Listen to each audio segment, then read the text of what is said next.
the fuck?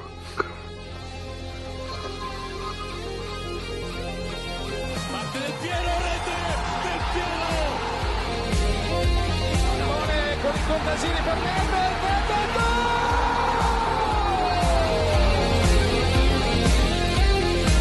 Pirlo, la conclusione in rete! Andrea Pirlo, un gol pazzesco! Del Piero, gol! Alex, Del Pogba, rete! Un gol incredibile! Pogba fa esplodere lo Juventus Stadium!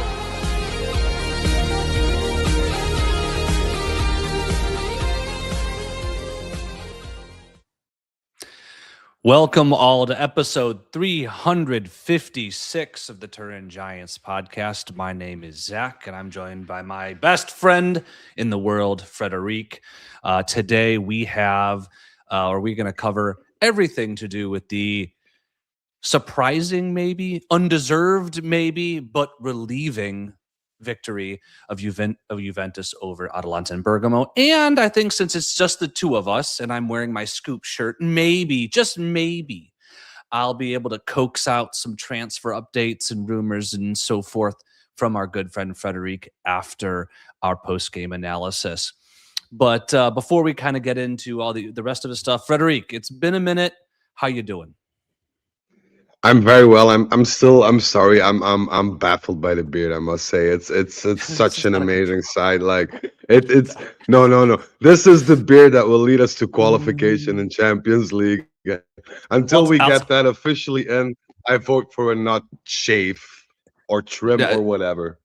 So somebody mentioned it in the comments to our last video, and I said that I will not trim it until Juventus lose or they fail to win. So as long as Juventus keeps winning, much to my wife's chagrin, I will continue to grow this bad boy out. So that's my commitment to all of you and to myself. I really was sad to miss Beppe with you, Frederic, on Thursday. I was supposed to be there. Work obligations got in the way, but that I now get you all to myself today. So just real quickly before we get into the post game, this is live, and I want to thank everybody who's already messaging a lot in chat. A lot of names that are familiar to us: Ahmad, Del Piero, Pinu, Osama, Mitch, Sebasono, Juve since 95. I don't want to miss anybody. And Bianconeri, thank you all. Anyone else listening who hasn't commented, appreciate all of you. For those listening after the fact, whether it's on YouTube, Google Play, Apple Podcasts, Spotify, we appreciate all of you as well. If you can slap some 5 stars, some likes, some comments, and all of the stuff, that means a lot to us. Okay, let's get rid of the housekeeping and let's get to brass tacks. Frederic, we're going to start off with this. Did Atalanta lose this game, or did Juventus win? It's a bit of both, actually. All right, give it to me. Let's start with the Juventus. How did we deserve this victory through our play? I don't think so much throughout our play because we all witnessed the first half and that was dramatic. We'll get into that later on. But I think we deserved it because every once in a while when you're competing for a certain objective, you just need things to go your way. Even if you don't deserve it, even if it's not merited, even if it's not, because you're the better team or whatever, you just need that little bit of extra topping on top to, get you over to the other side. And this is what we've been lacking, or we haven't gotten in a lot of games, be it VAR, be it, ourselves shooting in the foot or conceding too many goals too easily. And these were all factors that came into play today. And that's what I think, helped churn out this amazing yet dirty and maybe undeserved win, in my opinion. So now give it to the other side. I mean, James here and a lot of people in the chat are agreeing, ugly win, but so important. from the other side, Atalanta, I mean, they had their chances, right? I mean, they had every opportunity, 22 shots, right? We have been kind of on that side of the equation a lot in Yeah, our time. The 22 shots, you can't yeah, score, you just draw. It was that first half, right? They had the opportunities and they just, I don't know, they kind of pulled a Juve and they yeah, squandered yeah, the. yeah. It was a spitting image that we saw, a couple of games back and a couple of games this season. And in all fairness, they should have been up 3-0 in halftime. They had three amazing open opportunities to score. They failed to do so. And what happened for us in the past where we didn't score, and yeah, we got bitten in the ass at the end, happened to Atalanta today. And I'm very happy because for once we're not on the conceding end and we're not, having yet another therapy session due to that fact. So I'm very happy that we pulled out this dirty win, but I think we need to remain critical because there's still a number of games to go.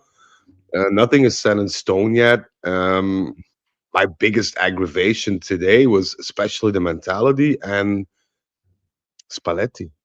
Well, let's talk about that because I want to give you a few statements from the first half because I think what you're going to talk about mostly is the first half, how we came out to play, how we did play that first half. Because the second half we came out with the desire, we scored the goal.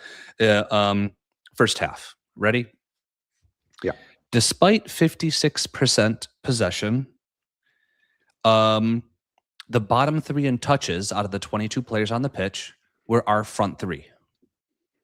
Despite 56% possession, 60% of our passes were in our own half. Yeah. And despite Boga being the number one traveling in distance traveled in the entire game in the first half, he had the fewest touches on the pitch. I think Yep. these to me were sort of indicative statistics of how poor we were in the first half to have any sort of control over the game and or forward movement. Yeah. Yeah. We were. What do you attribute that to? I think two things: the formation lineup itself. Spalletti was trying to mimic Atalanta's formation a bit. I feel was basically the spitting image of Atalanta. It didn't work out for us. You had Yildiz and Boga tripping over each other's feet whenever they were near each other, and the same could be said from Cambiaso and Holm in the first half. It was too dense, and it was too frantic. It was too frantic. When we played a bit more focused, concentrated, and a bit more calm, you could see that we suffered less. We allowed them to pressure us, and every time we gained possession, we panicked and didn't know what to do with us, resulting in us giving the ball back to them. And it was kind of this endless loop of having possession once in a while, playing it out through certain channels, and then just going overboard or just mentally checking out and just handing it over back to them and getting very riled up whenever they were pressing us. And they did that exceptionally. The way that Atalanta pressed us, had to say, hats off to them because that's physically draining and exhausting. And we suffered a lot from it. And I was kind of a bit disillusioned by the fact that Spalletti didn't change things sooner in the first half because we could have been down 3-0 easily. Yeah, I think the first half subs are risky. I think he rolled the dice on keeping the team together. He believed in what he had put forth, and ultimately he did benefit. But I think it was more luck than tactical brilliance. I don't know if he needed to change the players, but maybe the positioning or how they were playing. Because with the press from Atalanta, we very easily got the ball from our defense into our midfielders. But with the formation we were playing, the two midfielders versus having McKennie in there as a third, they were very isolated and they could not find space, just the two of them, to look upfield and distribute. This is very notable in Locatelli, who that's what he wants to do, is he wants to pick up his head and distribute long. So whenever the midfielders would get it, they had to pass back. And that, I think, was more so Atalanta imposing their will on our team, Yeah. and Spalletti maybe again, not maybe with subs, but maybe changing how he had Yildiz maybe drift into the central position as a number 10 to just help that build up play, or something could have helped or would have really benefited us a lot, because the midfielders by themselves were just getting overrun by the press. Yeah, and it's good to highlight the importance of McKennie. He is the glue in our midfield, even though he's often not playing within the midfield itself, or is a part of that three-line midfield or whatever have you.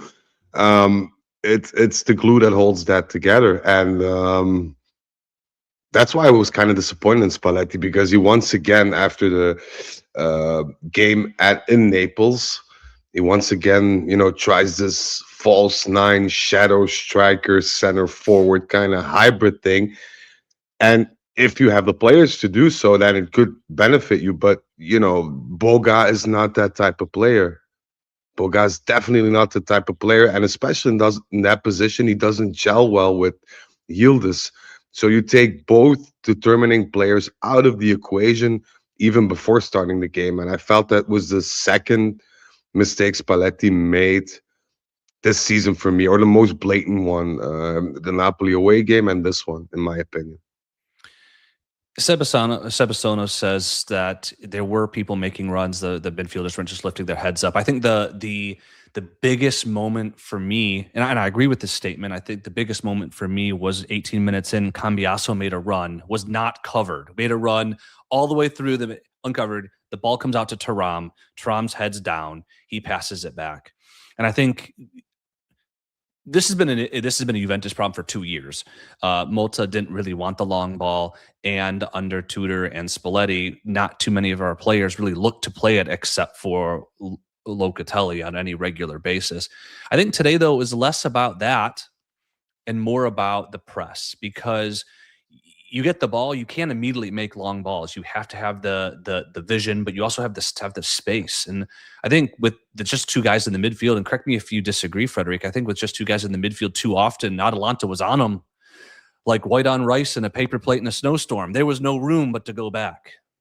Yeah, that's exactly one of the issues that Juventus this season has been having. If our midfield doesn't work out, be it due form or due to formation issues, or the interchange of the strikers or whatever, then we really have a big problem. And it's not that this is the greatest Atalanta side in history, because they got 7 goals handed to them by Bayern Munich. So this is not one of those Rocky versus the underdog moments. This is a team that offensively can have its day, but this is a team that, to me, defensively can concede a lot. Kind of the spitting image of Juventus in that respect. So you'd expect a bit more from our midfield, or at least pre-game you'd expect something a bit more, and have some of those certainties built in, because that's where they're gunning for. They're that they're coming for your throat, especially in midfield. And it felt like a kind of rookie mistake by Spalletti. So yeah, I'm a bit between two ferns at this point. So we go in at halftime, and I have so many notes of how angry and cranky I was at our play. But we come right out. We get a spell of possession. Like, I think the first time all game where we actually have some semblance of control in their half. And let's kind of build up to that goal. You have a really nice give and go with Chico to Boga to get in that forward that forward movement. Boga ends up not being able to get an end of it. Atalanta does kind of a poor clearance. And then Holm, who we have not seen a lot of, and certainly have not had the opportunity to talk a lot about, comes in, uses his big frame, physically overpowers his counterpart, puts in a cross that Carnesecchi absolutely, I don't know if he was pulling out because of the defender in front of him or because of Thuram making that forward run. But either way, Carnesecchi pulls out of that challenge, leaving it to Boga, who at several times this year has made that sort of poacher's run or positioning and poke the ball home. Yeah, awful goal. Awful goal, but it's a goal. And it's a goal nonetheless. And it's a goal by Boga, who is just continually showing. I mean, up to that point, I told you he had the lowest amount of touches in the game, Yeah, but he yeah, gets that one sniff. And you've begged for the last 2 years, Frederic, for a striker. Obviously, we all want Trezeguet, but like Trezeguet in the sense that he could be absent for 75 yeah, minutes, yeah, but then he comes in with the moment of brilliance, and we win. I mean, yeah. is that the case that you saw from Boga today? Is showing up at the right place at the right time, or was it just we just got super lucky? And credits where credits due. I think Boga's an amazing player, especially if you put, you consider the cost and the return on investment equivalent, which we tend to do because we're the editors of the Scoop. So it's a bit, built into our DNA. But if you just look at the player holistically, I think he certainly is an asset. He shouldn't be a starting player for Juventus's grandeur in terms of we should have better people to start games. But here we are with half the team out and a lot of people injured or not in shape. And I think he does that very well. He grabs his opportunities. He always tries to be attacking minded in the sense that you could always sense danger coming off of him, especially with those little 1-2s and those touch and goes that he kind of he accelerates the game with it. You could see it today again. A lot of times he did it with Conceição, with Thuram a couple of times, with Yildiz. So for me, he's an asset. There's no discussion about that. And also, the kind of underdog redemption arc that we all love, that's manifesting in front of us. So at the 4.8 million euros that we need to cash out for him, I'd say, June 31st, I want this done, signed, and the ink dry already, in my honest opinion. June 31st. What is this, leap year for June? 30, yeah, sorry. I kid. So home. Not only did he, impose his will to win that ball back and put in that cross that scored, but he also, he outbodies Kolasinac, who's like a refrigerator out there. I mean, that's a big dude to then That's a big deliver another beautiful ball to Mr. Shooting Boots, Thuram himself. Now we're going to pause and not talk quite about the shot. But are we seeing that, home is maybe a serviceable backup that we might try to negotiate a lower fee on at the end of the year with Bologna? Or do you still view this as we did when we saw the 18 million euro or whatever it was purchase price? Is this largely a dry loan effectively a dry loan in your mind? I think we'll try something, especially if he keeps this up. And never, don't forget, Spalletti really, really likes him. Holm was the first name that he mentioned while talking about winter transfers.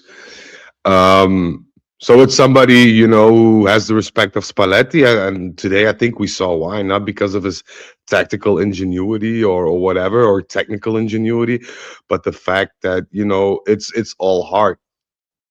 It is all heart. The guy just keeps running, keeps pounding, keeps trying, keeps going.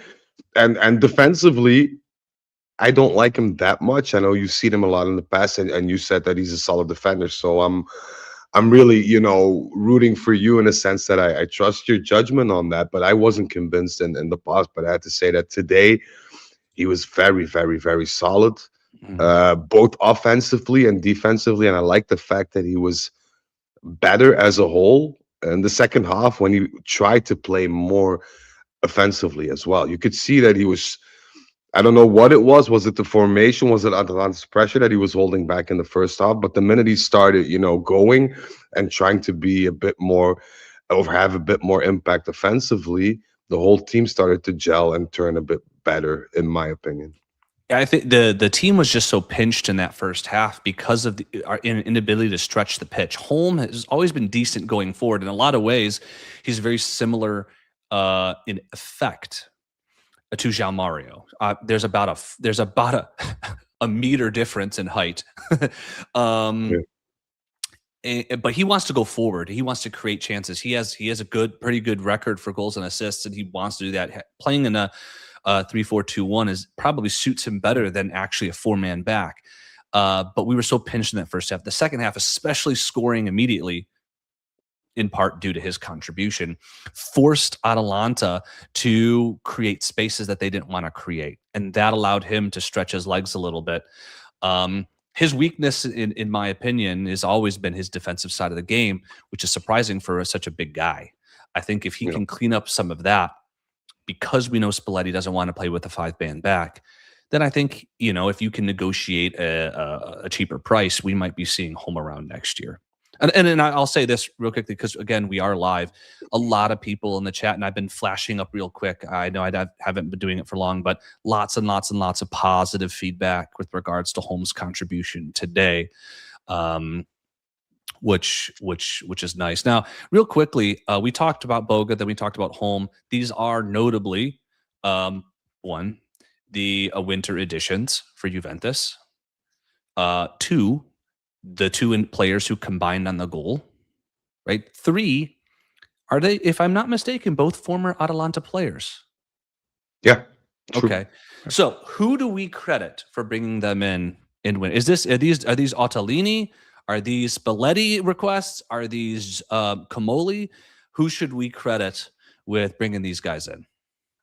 I think this is a team effort because Spalletti had a certain archetype kind of players that he wanted to bring in. And I think you mentioned Holm by name. Of course, then it's up to management to see if it's feasible, doable, whatever. But, credits to them because Holm was somebody who gained a lot of minutes in his former club. And they were a bit reluctant to let him go on loan. So that was a team effort, in my opinion. And Boga, I hate to say it, but that was one of the names that Comoli was having in his head already since September, October.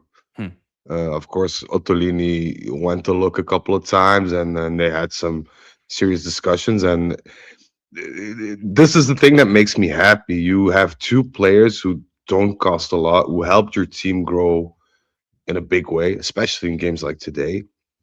But instead of just looking at the technical aspect or the teams that they're playing for, you decide to look at what they can offer. And Boga, we know, was somebody who came from, a very dark place in his career at that point. And you handed him revenge on a silver platter, knowing full well that he's the type of player that would grab it with both hands. So he would be an added value. You couldn't lose. It was a win-win situation. The same can be said for Holm, even though he doesn't have as many minutes under his belt yet with that unfortunate injury. But we knew that he was very injury prone. Yeah. We called it in the scoop review. Yeah. And this is maybe the only thing that's bugging me lately, because if you do decide to continue and go forward with Holm, and you'll have to spend something. It's not going to be 18 mil, but it's not going to be 800,000 either. Then you still have that injury-prone aspect. But apart from that, you have two guys who want to be at Juventus. Boga was happier than ever. We saw it, when he signed, like he was over the moon with the opportunity that he got. And Holm is a Juventus supporter since he was a kid. So it makes sense to put them in that position, in this team, in this space of time, in all honesty. And you need a bit of luck, and you need things to work out and whatever, like in every transfer. But they looked more at the person than the player itself, and they kind of took that within their evaluation of giving the go ahead, yes or no. And I like that. I honestly do. Real quickly, to address Mohammed's point, he says that the same team effort brought David Openda-Shagrova in the summer, and that's incorrect, because they were still building their team at that time, and that was also, I think, a level of urgency due to the financial constraints. Would you agree with that? Without going to, unless you disagree, I think we. No. I wholeheartedly agree. Also, I just want to say the only Comoli transfer in the Comoli era was Openda, which seems to be a mistake, but seems to be. If he, well, he still has time to make amends. So I don't want to spark that debate. We'll see what happens August 31st, 30. What was I going to say? Oh, as we're about Boga's biggest weakness, it was his ability to convert chances. He has only had 2 seasons in his he's 29 or 30, right? He's only Yeah, had 2 seasons in his entire career where I think he's had more than 5 goals or 5 or more goals, correct. Yeah, which is really, really low for a dribble happy, high flair winger. So when we signed him, we did that scoop review. We were like, we don't know what he can bring, but he's having one of the best seasons or stints in his career with us right now. And if he's able to maintain that, or he's demonstrating to us that he's cured the weakness in his game, which makes his 4.9 million, 4.8 million euro signing a no-brainer. Holmes, he's got 2 big weaknesses. One, his defending, which as a defender is somewhat concerning. We already have Cambiasso who struggles in that position, defending. And Holm has an injury, has a pretty bad injury history. And yeah, so like Boga is a no-brainer for me, but even if they say, 10 to 12 million euro for Holm, I'm hesitant because if you get an injury prone defender who can't defend, I don't know if that makes us better, even if he accepts it as a backup position. And so I yeah. think Holm has to finish this season really well for me to say that I think we should be aggressive to retain him Yeah. Also, personally. given the fact that we were highlighting his offensive acting today, which was very good, but that's also due to the fact that there's a bit of lack thereof in the team as a whole. I mean, if somebody's starving for 2 weeks and you hand him a cracker, then he'll treat it like he's having lots lobster and caviar, so to speak. And that's the position that we're in at this point. Like, we don't have anyone to churn out assists or be a bit, a bit more demanding and a bit more pressing on the side. And Holm is doing just that. So it makes him seem maybe a bit better than what he in reality is, because if you stick him to that right back position, and you'll have to count on him to defend all game long, and especially in Champions League when you get the better teams and you're in away games, you'll need to do so, and that's where he usually fumbles the ball a bit, and it depends on the alternatives and who you can bring in to make up for the lack of assists and threat on that side. So it's certain a story that'll be continued throughout the summer. Yeah. All right, we're switching back to the game. We're kind of all over the place. Usually, I'll just be honest with everyone. Usually, we've got a nice, clean outline to talk through. Today, we're just having a conversation between friends because it's Yeah. us two. You had mentioned Spalletti before, and we specifically talked to him about him with regards to the first half. But let's talk second half. We come out, we get the goal, and I think that there's 2 things in the second half you see about a coach. What is the reaction? Okay, the reaction was we get a spell of possession, we score a goal. So that I don't think there's much debate there. That's a positive. The second thing you talk about is subs. So the first sub is in the 58th minute. Yield is subbed off for David. Boga then shifts out back to his natural position. The 70th minute, Gatti and Coop on for Holm and Thuram. 79th minute, Moretti Kostic on for Chico and Cambiasso. What did you make of the subs, their impact, and sort of the time that they were brought on? Was it the right time? Was it the right people? And did they have the impact that you wanted them to see? I was really happy that Spalletti brought in subs earlier, because the last couple of games he's been waiting far too long, in my opinion. He didn't do that today. The first 2 were a bit logical in that respect, and I have to agree with Alex Boston as well. We actually have a shitty bench.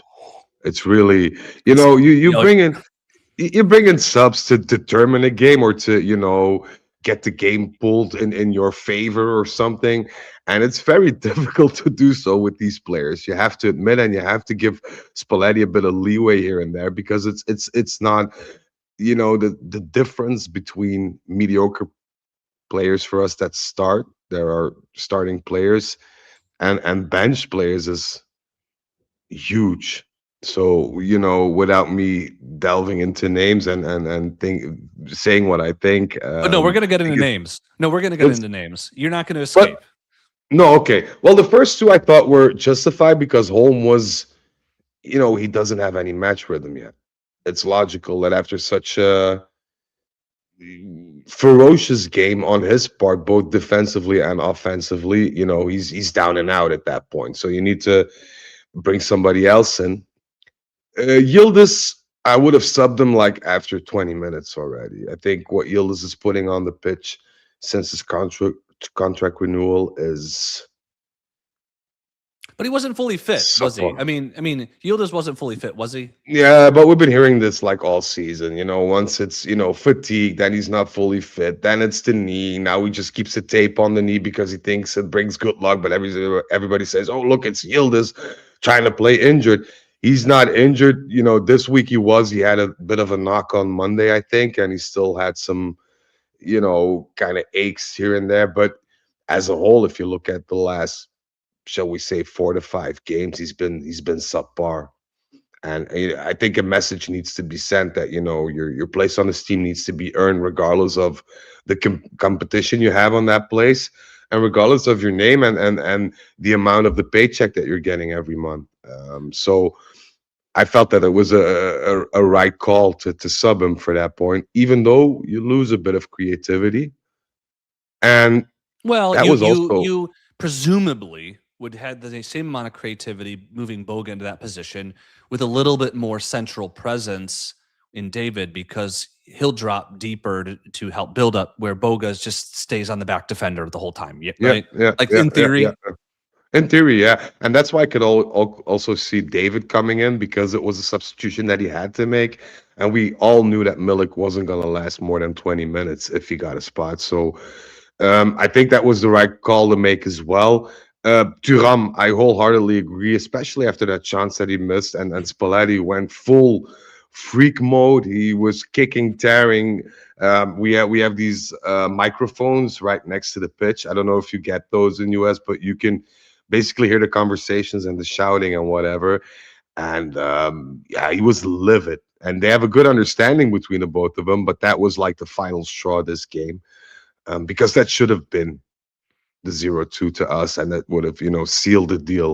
It would have been over. It would have been over. It I would mean, have been because over. So let's see, when was that chance? I think it was Thought a I had my notes. 68 or something. It was right before the sub, so it had to be Yeah. Somewhere around that. Oh yeah, 67th minute. Oh, Uh, oh my gosh, like that. Yeah, that would have sealed it. and So you said the yield is the home, the Turam subs made sense at the, that they got subbed off at the time. And I think Chico and Cambiasso with the 79th minute, that made sense too. Cambiasso was Cambiasso. doing nothing, and it was probably set to get a card soon. And Chico was out of legs. Yeah. So I think Yeah. that makes sense. Now the players they brought in, David, you said made sense. Did Gatti and Coop make sense for Holm and Turam? Well, for home, you don't have any valid alternative, I think. You just Agreed. don't. So, I mean, there's no sense of he had no choice, and I think it was a good move. You could see that home was spent.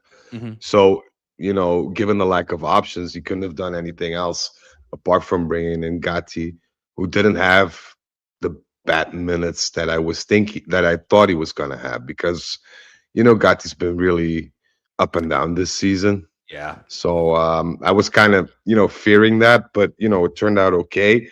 The only issue I have is with the Koopmeiners and Miretti substitution. Can I give you a couple Coop Miners stats for today? Oh, please, Are you ready for please. this? Oh, So, I'm holding on for dear life, my Well, friend. the first one's going to be a question. Okay. Okay. So Coop Miners comes in the 70th minute. And I want the chat to respond to this too, so I'll let it sit out there for a second. So he comes in the 70th minute. In what minute did he get his first touch?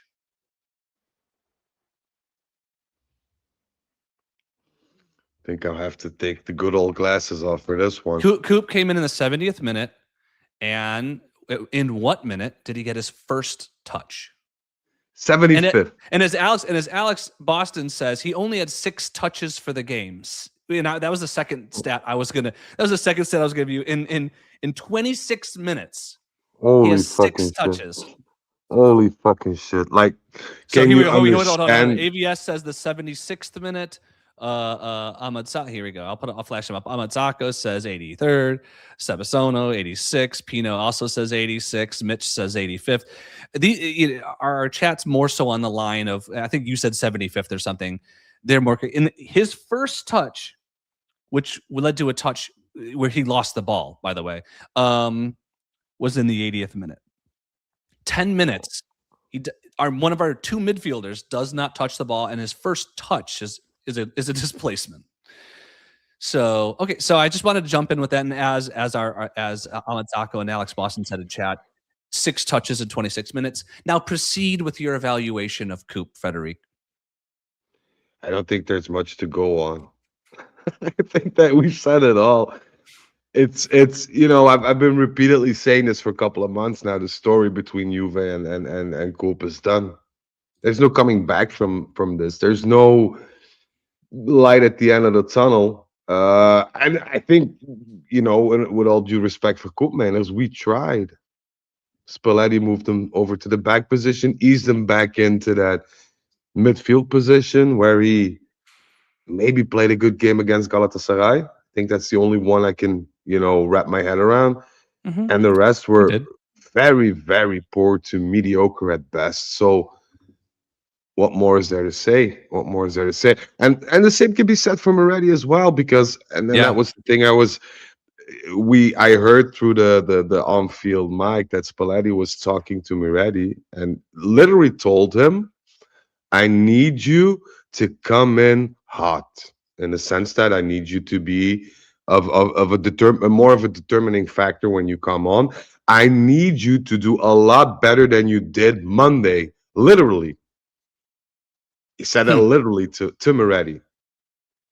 And then he comes on and he repeats in photocopy the same effort, the same performance, the same SpongeBob SquarePants look out of his eyes that he has been giving us on Monday. Now, if your coach brings you on, no, but we're gonna zoom out a bit and we're gonna go into football brain for a second. And your coach says to you, I'm gonna give you another chance above all the other ones that you received, but I really need you, for the love of God, to do a bit better, as opposed to the kind of stunts you pulled the other games, because this is your get out of jail free card for me. This is me, using those images to go to the board and say, I can work with this guy. Just give me a bit of time extra and whatever. And Moretti just goes, fuck it. He just goes, I don't care. I'll go on and no. Inertia, no. Passion, no. Movement, no. I mean, how can you be so stupid as a player? I'm not talking about quality. I'm not talking about technical ability. This is sheer stupidity, because your coach tells you, I need you to get that performance in for a grander scheme of things that need to be done over the summer. And you just go, meh, fuck him. Like, then all of a sudden when Juventus tells you, we're going to loan you out, we're going to sell you, go like, but why? How so? Like, there's no EQ, IQ, there's no cues. These are players that, even just, they have no value in this Juventus team. Even in this specific Juventus team, Moretti is not good enough to play garbage minutes. Well, 2 things. One, the fact that this version of Koopmeiners is ahead of him on the depth chart says something. And 2, I'm pretty sure his most notable contribution today was getting near Jim City, who sneezed on him and Moretti got thrown to the ground. I'm pretty sure that's the biggest. I saw it. It's just, I don't know how a professional footballer is that slow and that weak. And I've said this for 3 years from Moretti. It's baffling to me now. At 23 years of age, he has no strength. He's got no balance. He's got no speed. And not just me. And I don't want to hate on him. it just shows to me, and I think the conclusion, he's just not Juve caliber. It's just facts. I mean, and I'm gonna say it how it is. I have no cartilage in my knees anymore. I have the physique or the stamina of an 80-year-old with emphysema on his lungs. So, but if I were to play against Moretti today, tomorrow, I'd break him mentally in 3 minutes. Moretti comes on, he's your opponent. You give him a big push or a nasty kick, and he just doesn't do anything anymore because he's like fragile as you know. He's I, I'm at a loss for words. Get him Let's out, let sell him. Yeah, I mean, he's probably going to leave over the summer. We've mentioned that on the scoop, that he's Yeah, probably a guy that will be able to get 15 to 20, hopefully, and then call it a day.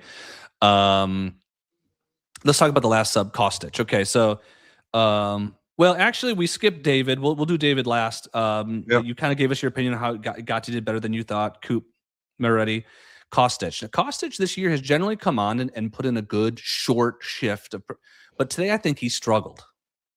Yeah, yeah, a lot. And I think that's Kostic for you in a nutshell. He even, he comes on and he amazes people, or he's just, one of the bunch, like this gray mouse kind of thing that, doesn't excel in anything.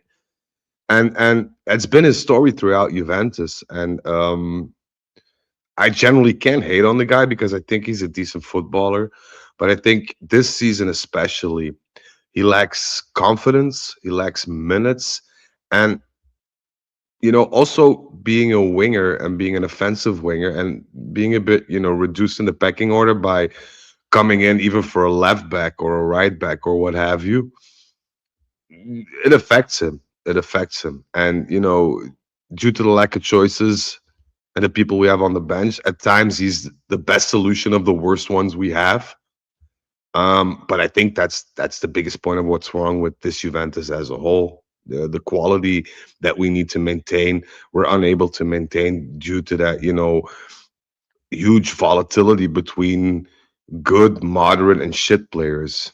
We have almost no world-class players to save the day. The ones we do have need to overperform in order to perform to a certain standard that we're used of.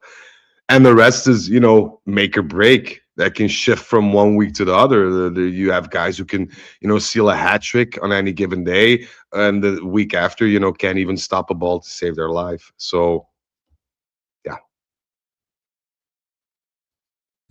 Now, David, a lot of folks earlier on in the session in chat, and I was trying to sort of mentally putting them on the back burner, said that they were pleased with his performance, that David came on and he had a good, professional, clean, not game breaking or anything, but a clean performance to help see out the game.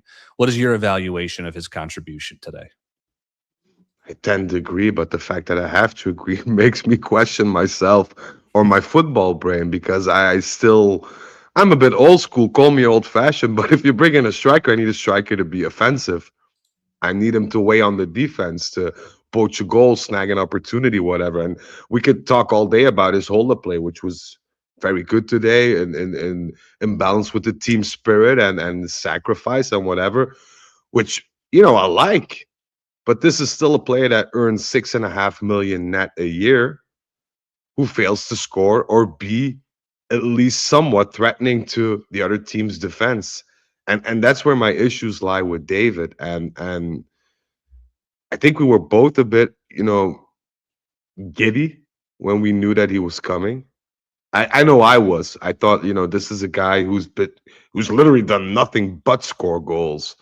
Like the man gets out of bed and decides to score a goal from out of his bedroom for some apparent reason because the amounts that he did, were just baffling. So you'd expect him to ease into that role. I'm not saying, scoring 40 a season, but you'd expect him to, to pump out 20 to 25 goals. I think that was reasonable of us. And I think that was also the expectation set by Juventus. And then you just notice that it doesn't work out.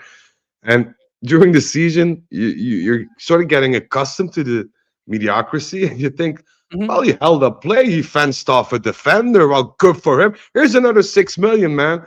Like, it wasn't a bad performance. Of course it was. It was a good performance by his standards. But I just feel ashamed of myself having to admit that because that's not why you buy a striker and pay him that much. So he doesn't weigh on the defense, doesn't create anything. He's for me slow and a bit clumsy. And even when he gets put in at the position that he can score, he usually doesn't. So to me, he's the clone of Koopmeiners. There's In just the sense of there's one big 60 million euro difference between the two. yeah, but in terms of output pre-Juventus, output at Juventus, like the difference is night and day. The same Well, with you have Cope, and Coop. You had Douglas Luiz. You had, I mean, arguably, and we know there's the injury issue, Shagrova, Nico Gonzalez. I mean, so many of our big transfers, right, have been really quite poor. And then you have, the loan with a 4.8 million option in Boga, who comes in as scoring goals for fun. yeah, So we covered the subs, and since we weren't not really going into any more tactical depth than we already have, let's quickly go through the starting 11. Generally, what I've done with you in the past for folks listening live or after the fact is we sort of pick a couple players we want to focus in on, and the rest we just do like one or two words. Okay, so each one of us is going to pick one player we want to talk about, and then we're going to do one word reviews for the rest of them. So I'll give it yeah. to you, and maybe we'll just couch it as who's your man of the match, and Okay. then we'll do the rest of them with just quick one word reviews. So you go first. Yep. For me, Locatelli, I want to focus on Locatelli. Because today I felt that Locatelli lost 30% of its ability due to the lack of McKennie. And it didn't become this apparent to me in the past because you're used to having them play alongside each other, being on the pitch together in a sense. And we both saw, given the output and the statistics by McKennie, that it was a big factor in this Juve team. What I failed to understand was the impact on the midfield per se that he had, and especially on Locatelli. And you pointed that out very eloquently in the beginning. Locatelli is somebody who can distribute, who has that vision, who has that timing, which is, essential for a decent midfielder. But he loses parts of that when he's too concerned in handling other issues that are happening around the midfield because he doesn't have the backup of a jutile player like McKennie, who's basically kind of like your dust hoovering all around that area and picking up these grimy balls and these runs into spaces and what have you.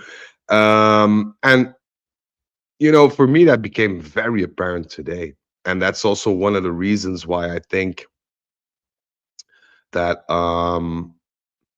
you need to pair Locatelli with a McKennie or a McKennie clone in terms of footballing capability and aspects.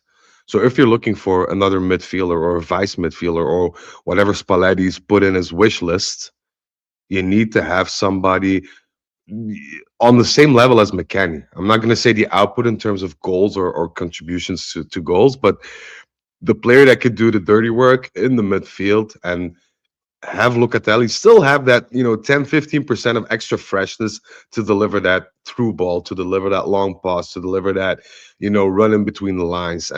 So yeah, and the second player, if I may, I don't want to go on around, but I want to highlight Kenan again. I want to highlight Kenan again in the sense I'm not picking on the guy. I love him. He's I've spent a lot of time praising him and saying whatever a good player is. And he also, showed that on the pitch. But for us as supporters, I think we're entitled to expect more because we do so with players that are less in terms of quality. We expect more from Thuram, but Thuram is Thuram. He'll grow, he'll get better, but he won't reach superstar level. We asked the same from Lloyd Kelly. Lloyd Kelly, for me, comeback of the season, I think also for you. But this is his limit, in all honesty. So for me, I find it a bit baffling that we are not overly critical of Kenan at times, because I feel that we deserve more from him. And I think he needs to see that as well and use that as a bit of motivation to get a bit better and to, become a bit more grown as a player. And I think we especially need that. I see that Zach has left the building for some strange emergency, so he'll have to do with me, make with me. I'm gonna go and continue on my rant if you guys don't mind. Zach's back. Nice. You're still muted, Yeah, my friend. I had to run something to my wife. I'm sorry. I sent you a No, message, no worries. but it's got to what you got to do. Sorry. But we're No back. worries, no worries. We handled that. I tried to handle it as professional as I could, but I'm sorry. I'm not sure if it was a success Duty or not. called. So I think for my side, it's really hard to pick a number one player. I think the team struggled today to really impose their will. It was a sloppy game. We all said it earlier Yeah. on, and the chat agreed. It just was one of those games you got to tough out. And I think to that extent, you can laud the defense. I think the defense in general played pretty decent. You could laud Di Gregorio, but Di Gregorio had a couple howlers as well as a couple good saves. I think I'm going to give it to Boga. You have very little opportunities to have any impact.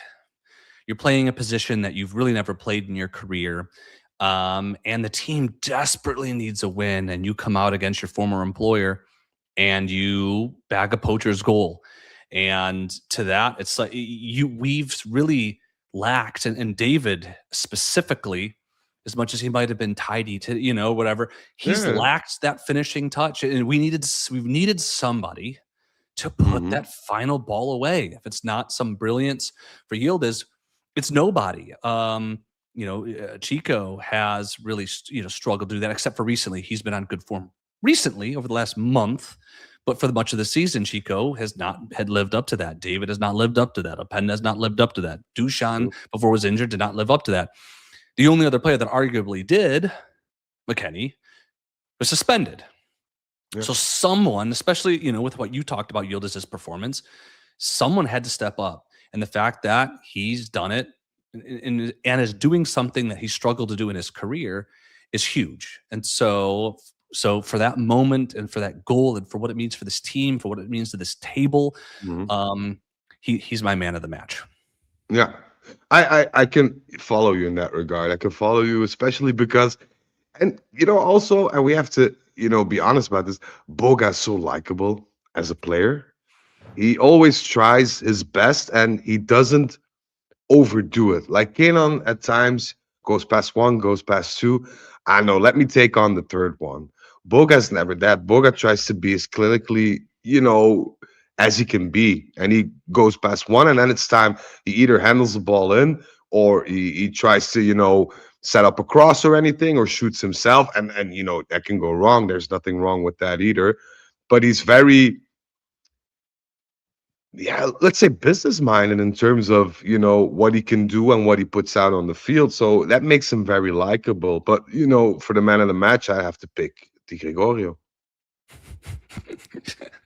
Your two players that you highlighted are Di Gregorio and Locatelli, who longtime listeners will know are Frederick's two favorite players on the team. Di Gregorio not as much as man of the match because I think his performance, as I said earlier on, wasn't up to par with the numbers that he had going this season. But I'm going to tell you why Di Gregorio, because you said that he had a couple of hours, which I agree on. But I saw another Di Gregorio in goal, not in terms of goalkeeping qualities, because I think as a goalkeeper you're still mediocre at best. I'm going to die on that hill as well because I've seen my fair share of goalkeepers. But I saw him in sense of mentality. He was correcting players. At a certain point, he was shouting against Locatelli, who in all means is, our captain on the pitch. Mm-hmm. For him to come up and say, like, you fucker, you weren't doing your job. To me, that, is something that you wouldn't, think of when you thought of Di Gregorio 2 months ago, 3 months ago.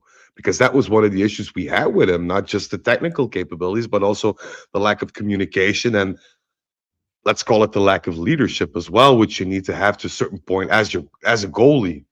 And while he was not technically perfect today, you could really see somebody who hit rock bottom, literally, in his professional career, and now is learning from those things.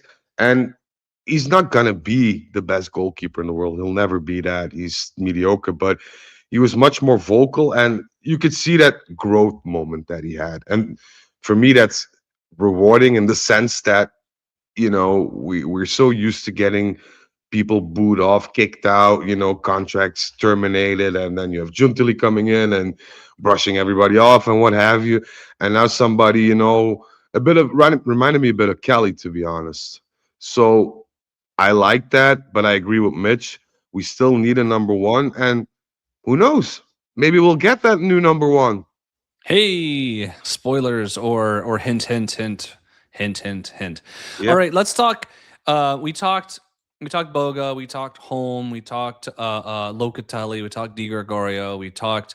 I think that's it. So let's talk about the quick one word, one phrase for the rest of our starting 11 review. Let's start with the defense. Kalulu. Meh today. I found him underwhelming. Bremer. Sell him. Yeah, I mean, this is the Bremer we're gonna get. This is Bremer at his ceiling right now. He's been so for a couple of months, and it's partially due to that injury, and you're not gonna shake that off. So we have to make amends with the fact that, shall we keep him? Is this a good enough version of Bremer to lead our defense? If not, then this will probably be the only year that we can get decent money for him. And kind of spoiling a bit, but I think that Juventus know that as well and share my sentiments. So I wouldn't be surprised if Bremer leaves this summer. The contribution seemed there though today. I mean, he wasn't like he was great, but he was winning a lot of the aerial duels. And I think that was important when they had 65,000 crosses and corners. You needed people to step up and win those aerial balls. Kalulu's not great in the air. Kelly's shaky. Bremer won a significant number of aerial duels today. And so I don't think he's playing like the best defender in Serie A. But today, for the contribution that he had, I think he did the job. I think he did the job. I agree. But I think we bought Bremer also because of his capability to be a bit more proactive in terms of when he's defending, to get into the ball before the opposing striker or whatever. That was one of his biggest qualities, because that was also a lot of the reasons where he was the one that started counterattacks. He went in so proactively for the ball. He won that ball, and that's all gone. And in terms of money wise, I think you're kind of pin yourself to the wall there. Kind of think that if this is the most that you're going to get out of a guy, but on the other end that if you sell him, you'll be able to get at least 45 million in easy. I mean, ideally, yeah. Or not ideally, mandatory. I mean, if you're selling Bremer, you gotta be able to sell well with a player with his CV. Okay, we kind of disobeyed the one word or phrase. So let's go to Kelly. Decent. I think I just seen him make one mistake or one bad pass throughout the game. There were a couple of other issues, of course, like his heading is awful. At times his positioning is wonky at best, especially at set pieces. But this was a typical Kelly performance, I feel. Cambiaso. Yeah, he didn't have a notable, brain fart moment today. He just had periods of poor play. Is that any better? It sounds better. I don't know if it'll make his contribution any better. Cambiaso, He I also can wasn't. I mean, he also had some periods of good play. I mean, I don't want to be overly critical. So no, no, no, I'll let no. you give me your one word or phrase.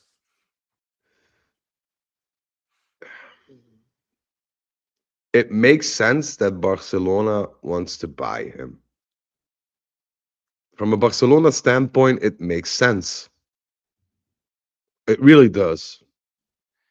It doesn't make sense for people who watch him week in and week out. Um, Let me rephrase that. If you're on a team which does nothing but attack for 90 minutes, or 90% of those 90 minutes, doesn't have anything to fear in terms of being grabbed by the throat by the opponents because of the awesomeness of your team or the aura or whatever you want to call it, you could see him do really well in such a team. When it comes to Juventus, where you at times just need to fight and show that passion and that concentration, especially in the defensive parts, and you have these Cambiaso moments, then you're kind of redundant to that team, in my opinion.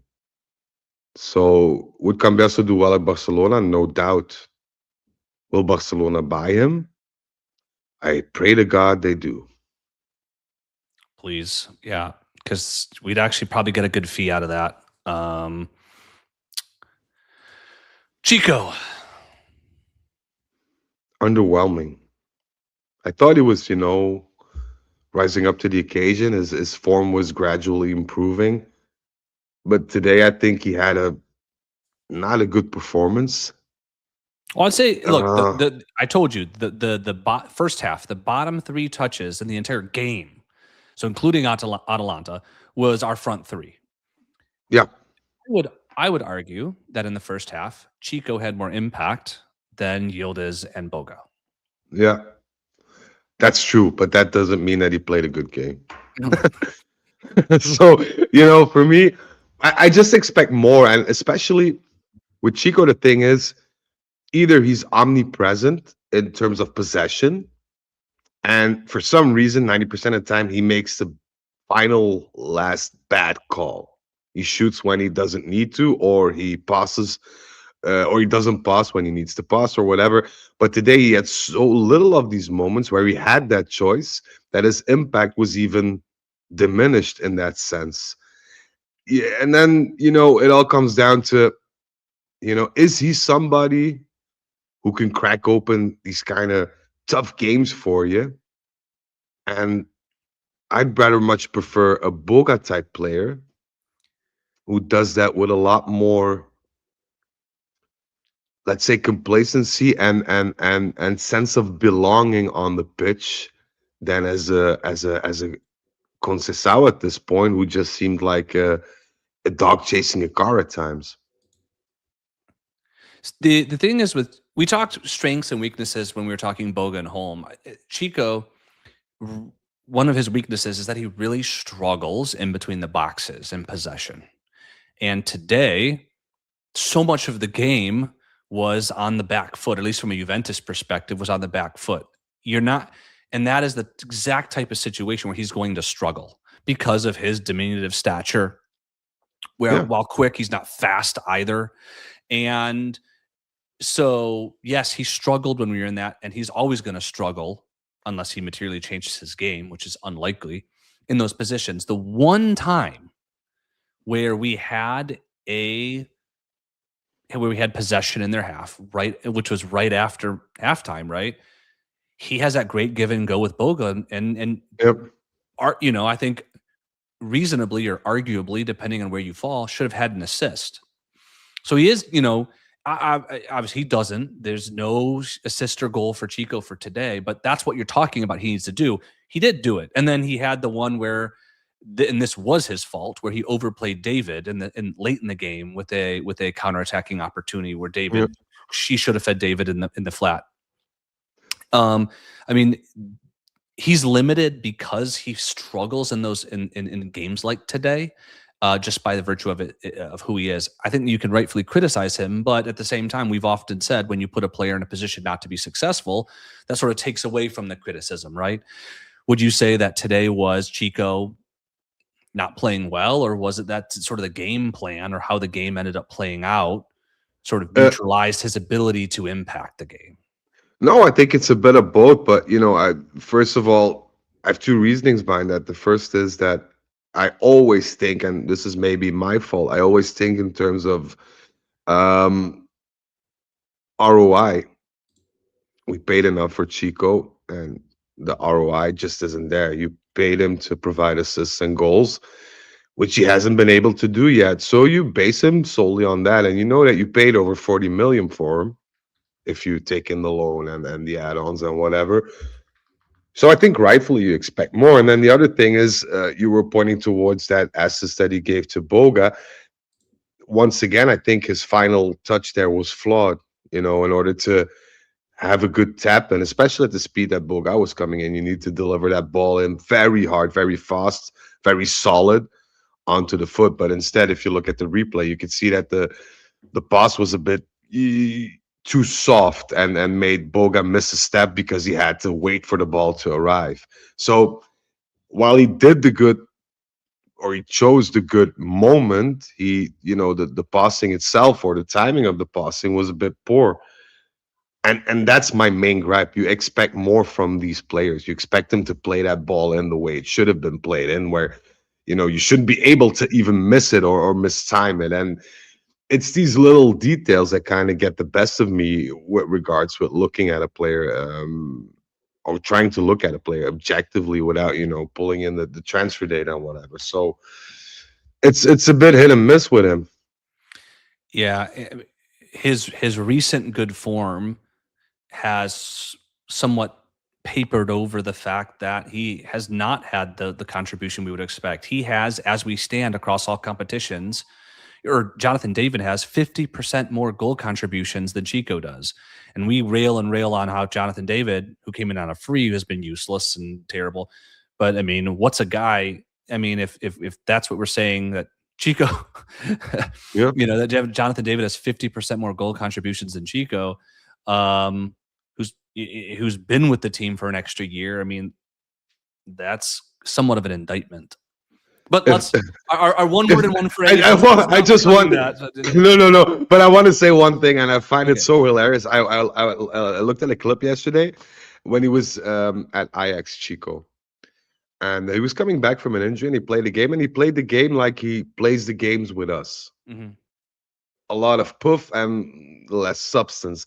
And they asked the coach what did he thought about Chico's performance, and the reporter added, even prior to finishing his sentence, but we saw a lot of that passion and grinta in him today.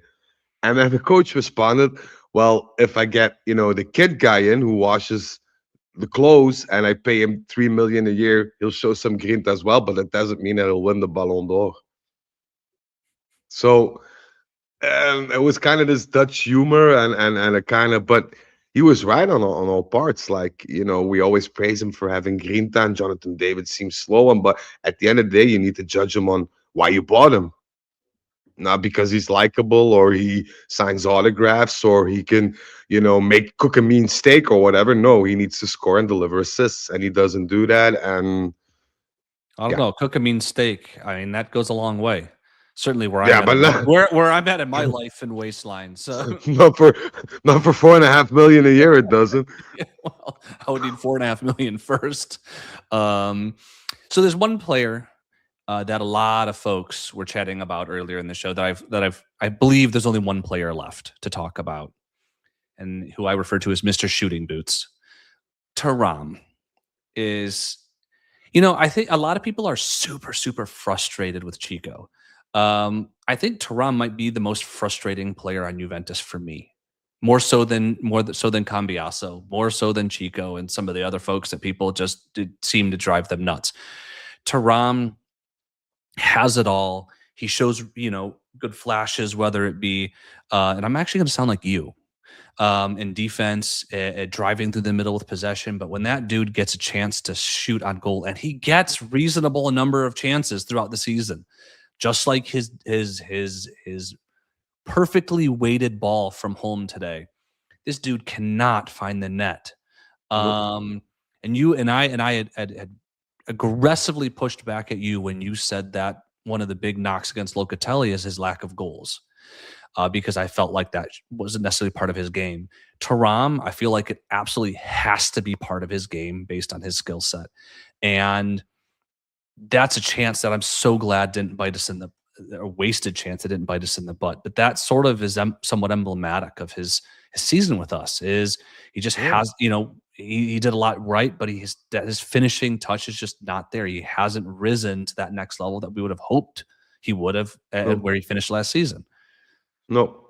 And I wholeheartedly agree. And I think you'll agree with me as well, as we saw him play live. And it's an imposing figure in terms of presence in the midfield. And he's always intertwined within these kind of moments where he needs to struggle for possession or do something defensively.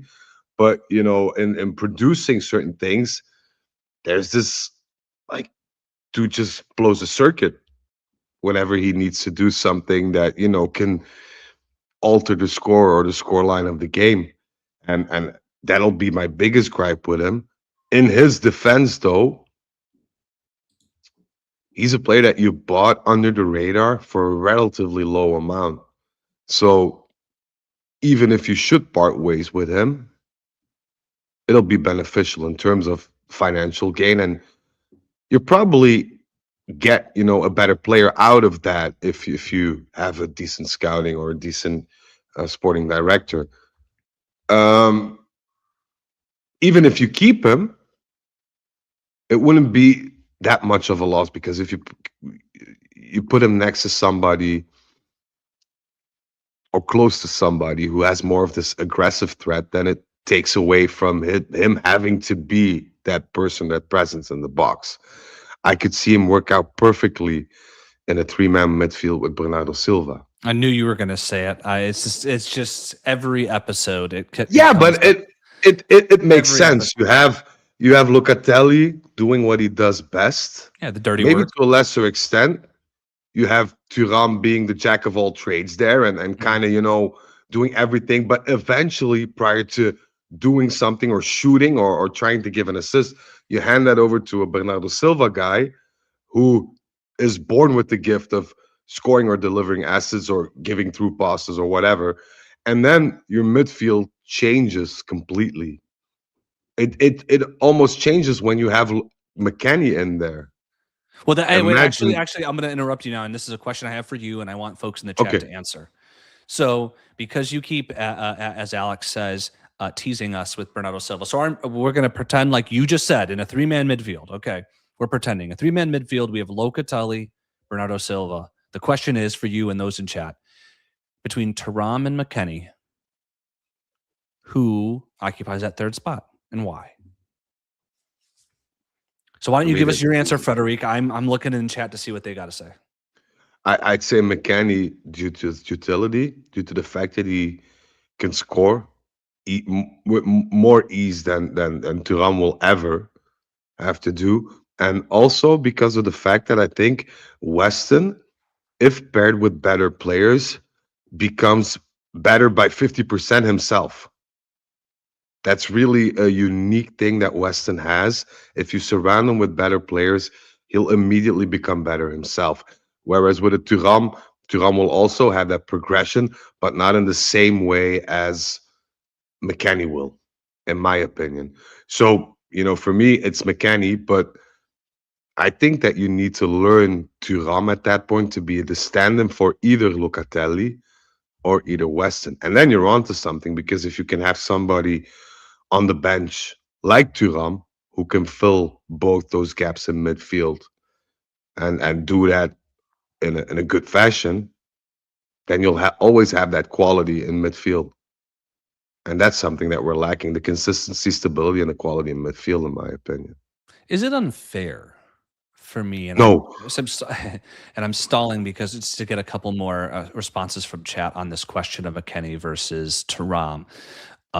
Is it unfair for me? Like I said, it was unfair for you with regards to Locatelli. Is it unfair for me to say that or to judge Thuram on not scoring more goals?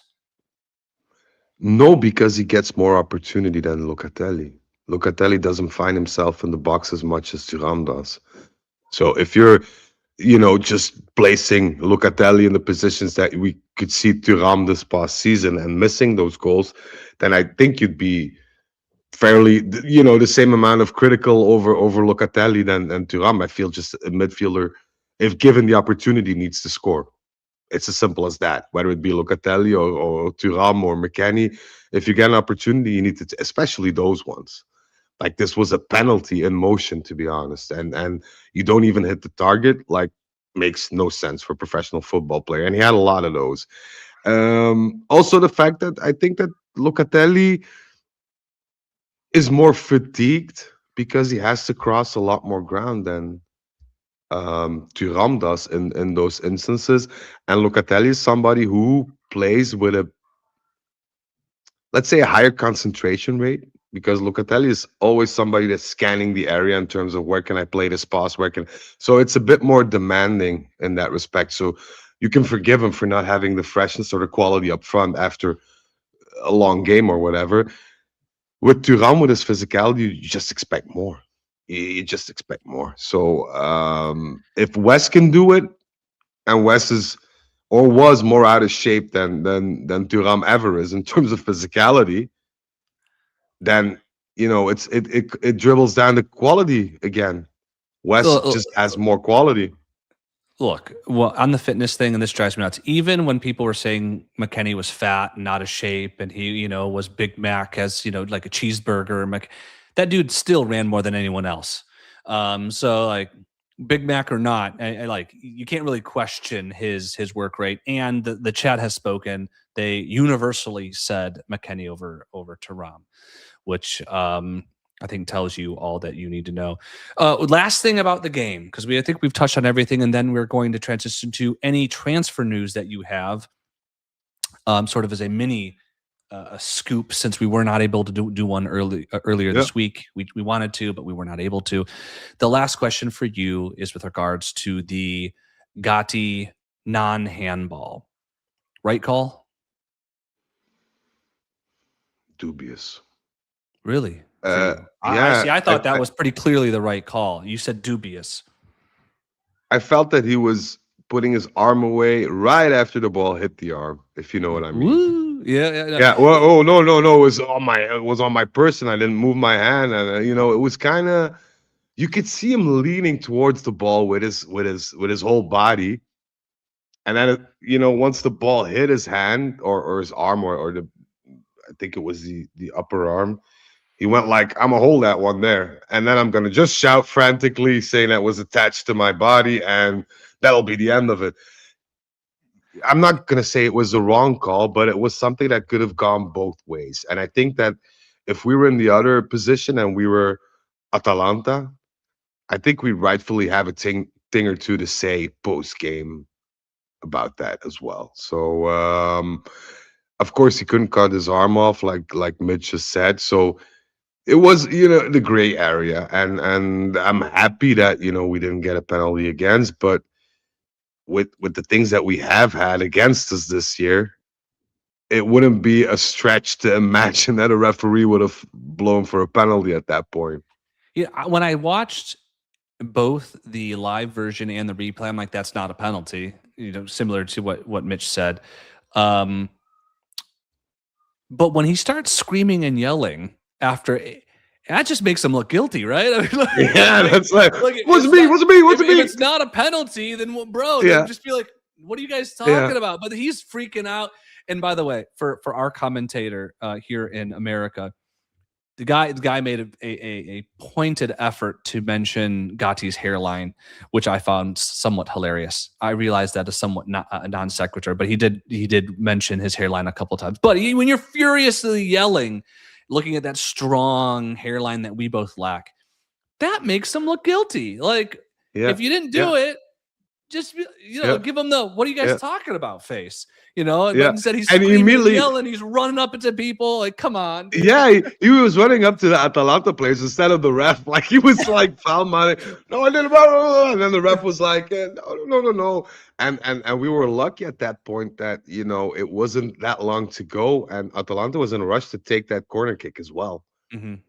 because we kind of swept it under the rug a bit at that point, which was good because there was no official VAR review, I think.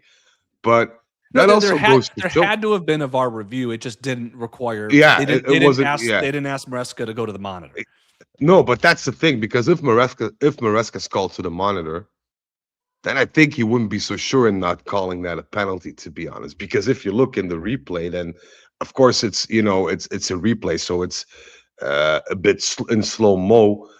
You could see that body going, left to right towards the ball, and it makes for a bit of a distorted image at that point. But Let me that's ask the you a image you question though base about. yourself on. Let me ask you a question about that then. If the call on the field was a pen, Hmm. does that call get reversed? And this is your opinion. In your opinion, Frederic. In my opinion, it should, because if you can see in real time what the intention of the player is, then there's no point in Yeah, but pulling in. attention's irrelevant. It's whether your arm is in an unnatural position, whether you intend to do anything or not is irrelevant, right? The arm If you wasn't call a on the field, if the call on the yeah. field is a penalty and you see that replay, are you letting? I mean, is that a clear and obvious error? For me, it is, because Okay. you could see that the intent is not to move the arm towards the ball, but you put your Yeah. body in front of the ball, and then it sort of happens to hit you on the arm, which is, to me, not an intentional foul because you have your hands firmly against your body. So in terms of the legislation around it, Firmly firmly, against. yeah, the fact that you throw your body halfway across the I mean, field is another thing. He did that kind of sneaky, like, I'm gonna throw myself there but keep my hands here. So it was sneaky, but it could have gone both ways, but it was a stupid decision of Gotti. Well, I I think mean, I it think was. in no world, I think as a defender and as a former defender myself, I think you try to make that play, and I think in no world, and maybe this is my defense bias coming out, but I don't think so. I think it pretty objectively, honestly, I think in no world that be a penalty. Personally, let's I said we were going to move on to some transfer news. I think before we do that, I think we have to talk about the table where we're at. Okay, only a few games to go. And we were talking when we have been talking about, and Mitch asks in the chat, will Inter beat Como tomorrow? I think we focus Como. I think we have to also mention another team in the mix. I mean, yes, Roma's doing well and whatnot, but I think the most important other team in the mix is Milan. Yeah. They just got blown out. The Ozymandias asked earlier, and I don't know if he's still on the on in the chat. Asked, will we be able to beat Milan in the San Siro? I mean, they just lost at home 3-0 to Udinese. Yeah. They have lost 3 out of their last 5 games. They're in disarray right now. So we have to talk about. We thought it was going to be Napoli, you and I, but Milan's slipping. Como has a big game tomorrow. Not only do we play Milan, but they also have to play Atalanta, who very well could be starving for a victory when they play, I think, a week or 2 after they play us.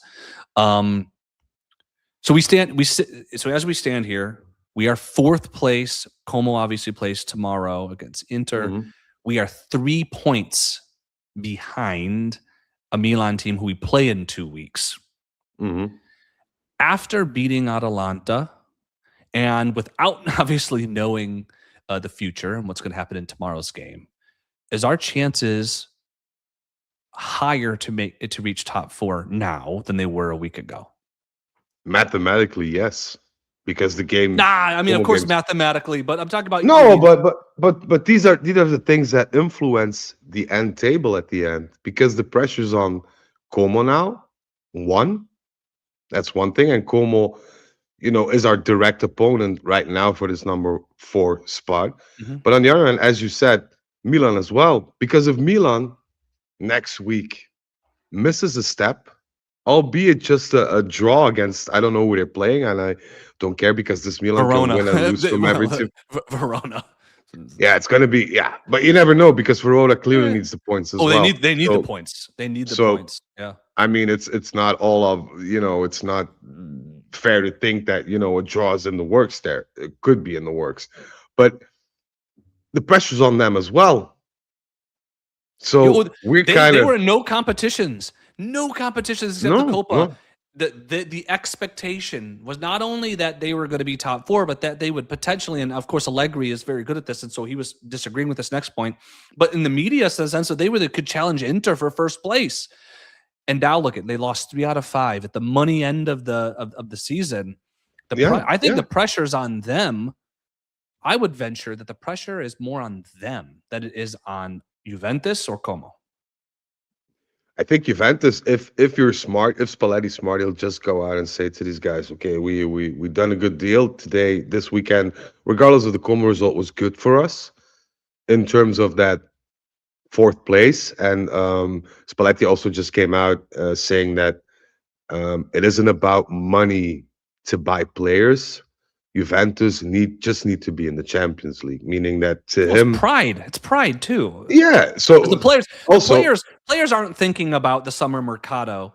no, It's pride. They're looking at the next game. yeah, and It's pride. to me, this is also reassuring in the sense that Spalletti will have had his demands met in a way that Kamoli would have said, if you extend, regardless of this Champions League qualification or not, we'll get you that quality injection you want.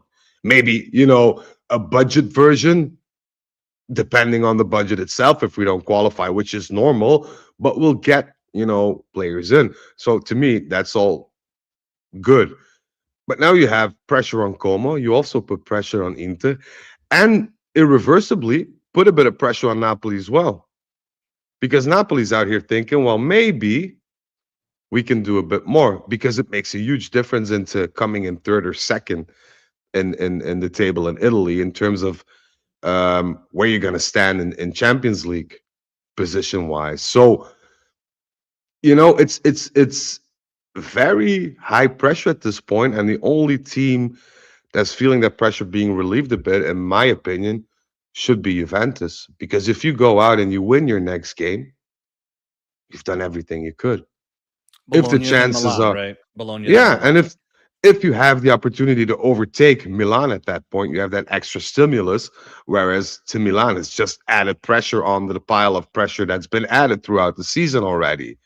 So, this is thus far for Juventus the dream weekend.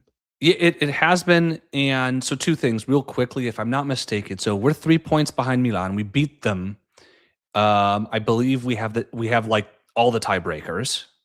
Yeah. So technically, we win out, we're in, because we have the tiebreak over Milan. So regardless of a Como, but let's talk Como. Como tomorrow. An Inter team that does not have to beat them now that Milan has fallen off a cliff. In Como, do you think Inter takes that game seriously? And what do you think happens, especially considering that Como looked horrible last week? Oh, the Well- glasses are on. Oh, all right. Como will take it seriously, of course, because they're playing at home, and for them it's do or die at this point, especially with the result of tonight. And the other thing is, I think Inter will take it serious as well, but for them it's not so much do or die. I think for them a draw is nice. They're on schedule. They can complete the Serie A within, I think, 3 weeks. They're 7 points Statist- clear with 7 games to go. Yeah, Wait, hold on. Let me see. Is that with a game in hand? Let me just verify. Yeah, no. It's even on games with Napoli. So 7 games to go, just like Napoli, with 7-point cushion. Yeah, so the pressure's not so on to them, and the fact that Lautaro is injured again, it's a huge letdown for Inter. I think an Inter with Lautaro is 30% better than an Inter without Lautaro. So I don't know how they'll come out. I think best case scenario for us is an Inter win. as much as I hate to say it, because we just can't, compete in terms of points with them anymore. And it doesn't make any difference to us if Napoli or Inter get the title in all honesty. Would rather wish none of them did, but such is life. So we want an Inter victory, but I can't see it happening. I'd be happy with a draw. If somebody, place a piece of paper, you could sign here for the draw tomorrow, a 2-all draw. I'd I'd sign on the dot, to be honest. If I'm not mistaken, they're playing 4 times this year. Yeah. The first game was, I think, Inter blew out Como like 4-0 or something. And then the second game, which was the first leg of the Copa semis, was maybe one of the most drabbest games of Oh, football you've ever seen in your life. And yeah. to be honest, I think we're set for another one of those. Like if I had to make a Yeah. prediction, I would see just an absolute snore fest. And to be honest, as much as from a point standpoint, having that extra point dropped for Como losing would be nice. A draw means we're still 4th. Yeah. Yeah. That is, if I'm not mistaken, the last tough top opponent that Como has this year, though. Well, we still have, Bologna, who's arguably a top team, and then obviously Milan to go. And Milan has Atalanta and us. So I think if Como is going to drop points, this would be the game to do it. So maybe that extra point lost, especially because we don't have any tiebreakers against them. Would be nice. But I'll take the draw. I'm predicting an absolute snore fest. We'll see come tomorrow. But, we did our job. And I think that's something that we need to remember throughout these last couple, 7 games. We just need to do our job. And, the other scorelines we can manifest. We can, get into that. It's on us to get the points in. We'll see where we'll land. And thus far, we're doing a good job because we kept the points at home against Genoa. We unexpectedly won today. Deserved or not is of no matter to me.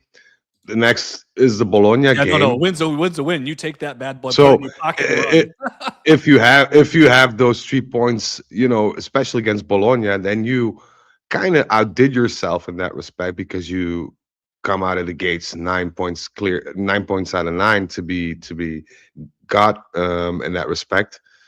And then the Milan game is a whole other game because it's still a derby. It's still one of the most, something always happens during Juve Milan or Milan Juve.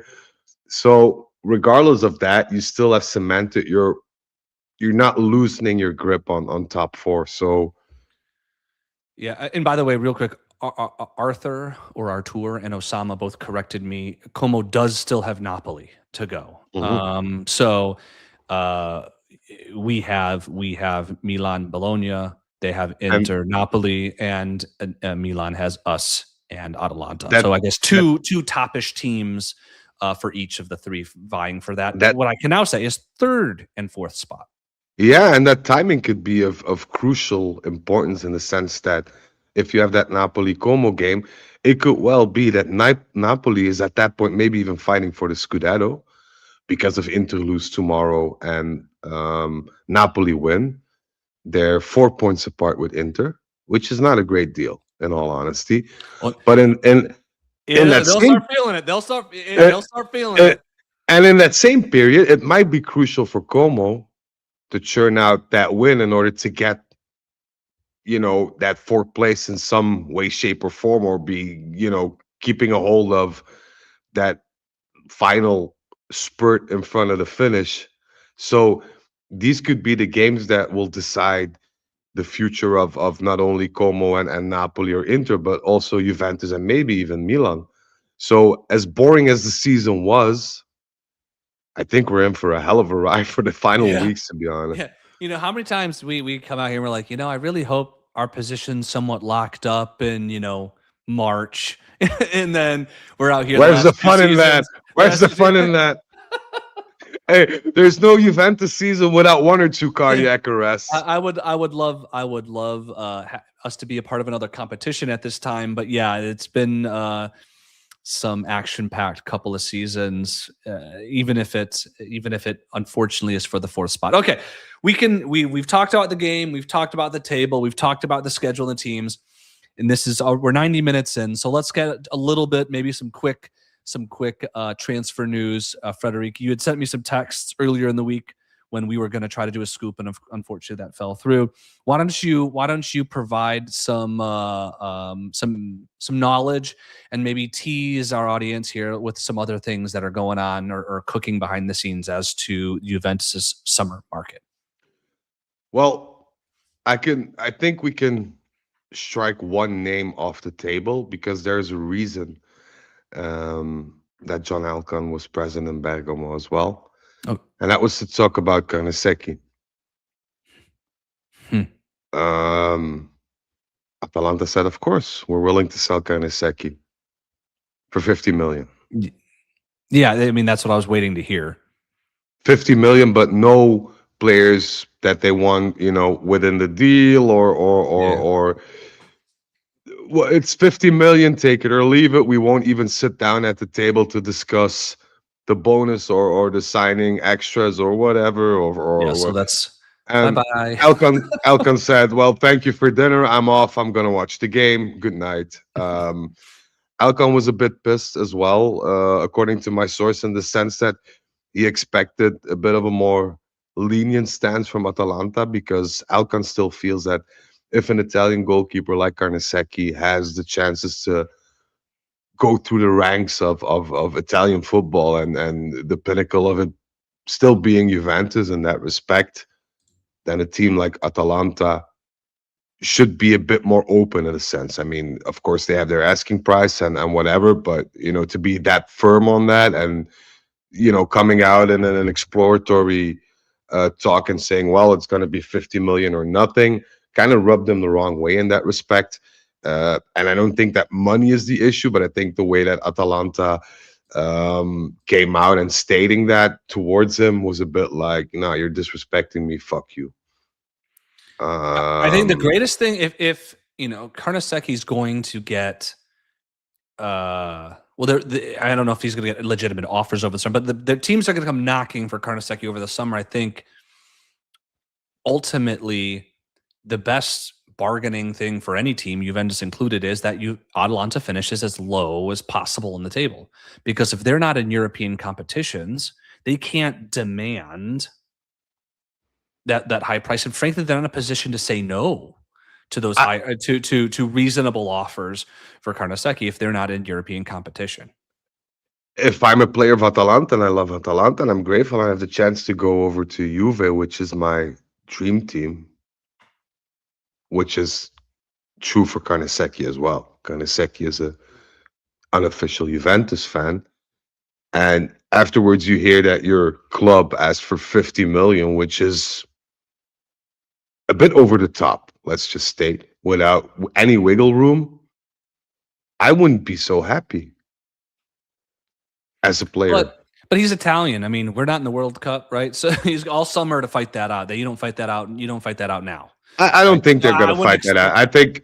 I don't think that we'll see Karnasecki in a Juventus jersey, or at least not next season. So that's me putting on my my negative Nancy hat here, but I don't think it'll happen. Well, let me ask about we've heard, obviously, a lot of people have been talking about Karnasecki and wanting to see him at Juventus, though today he was totally at fault, in my opinion, for the goal scored, pulling out from that cross.